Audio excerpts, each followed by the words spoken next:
Hello everyone, welcome to Module 34 on stress, health, and happiness.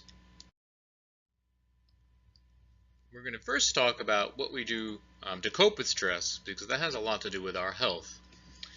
And what two ways do people usually try to alleviate stress in their lives? The first is through coping, which is defined as reducing stress using emotional, cognitive, or behavioral methods. There are two types of coping. One is problem-focused coping, attempting to reduce stress directly by changing the stressor or the way we interact with that stressor. The second is emotion-focused coping, which is attempting to reduce stress by avoiding or ignoring a stressor and attending to emotional needs related to our stress reaction. How does a perceived lack of control affect our health? In humans and other animals, uncontrollable threats trigger the strongest stress responses. In animal studies, Laudenslager and Wright conducted rat studies, as well as Seligman and his colleagues conducted studies on dogs, and they determined that there is a concept called learned helplessness.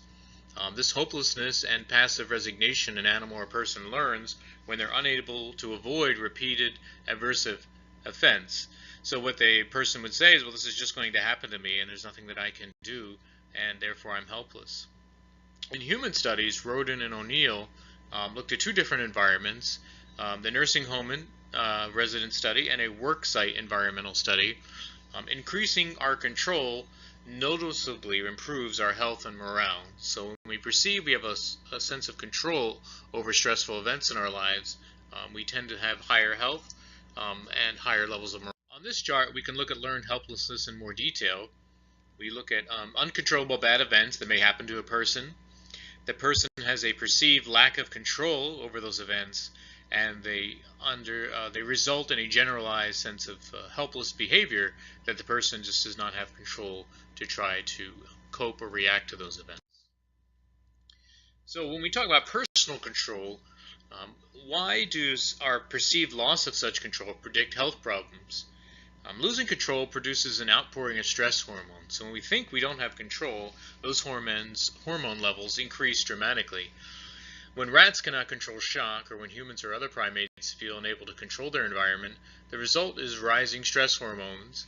This in turn increases our blood pressure levels, and this in turn drops our immune responses.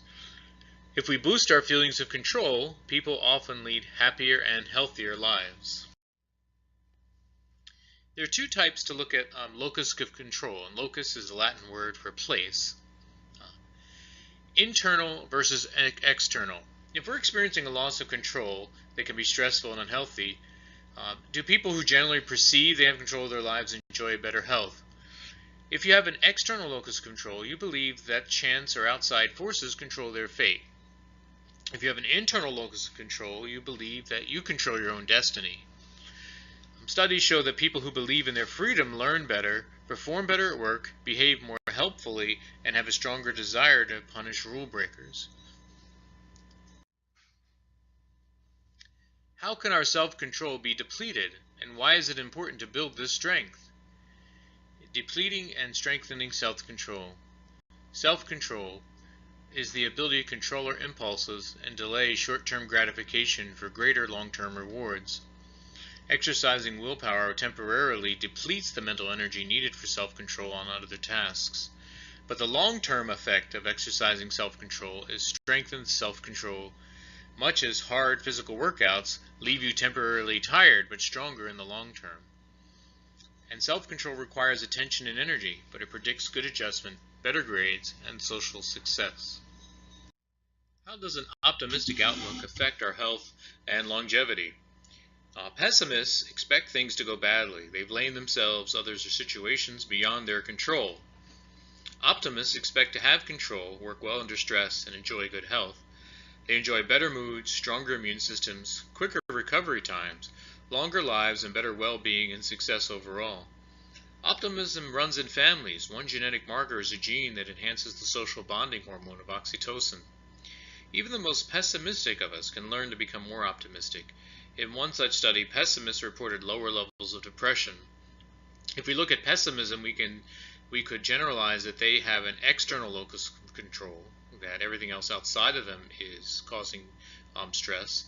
And optimists have an internal locus of control, where they expect to have control and know that they can determine what their outcome is. How does social support promote good health? Social support itself creates health benefits. It calms us and reduces blood pressure and stress hormones.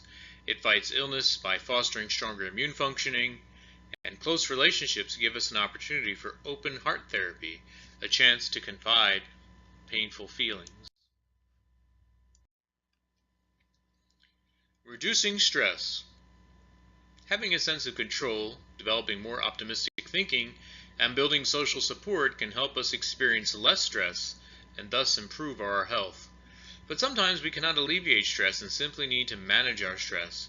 Aerobic exercise, relaxation, meditation, and active spiritual engagement may help us gather inner strength and lessen stress effects. Based on what we've learned so far, can you guess why that might be? How effective is aerobic exercise as a way to manage stress and improve well-being? Aerobic exercise, sustained activity that increases heart and lung fitness, may also reduce depression and anxiety. It increases the quality and quantity of life 2 additional years on average, and it's a boost in quality of life seen in increased energy, better mood, and stronger relationships. Aerobic exercise and depression. Mildly depressed college women who participated in an aerobic exercise program showed markedly reduced depression compared with those who did relaxation exercises or received no treatment. If you look at the chart on this slide, you will see 3 groups. The no treatment group, which is the control group, did not have any difference in depression score. The relaxation treatment group started off with a higher depression score and did reduce their depression. The aerobic exercise group started with a slightly lower depression score.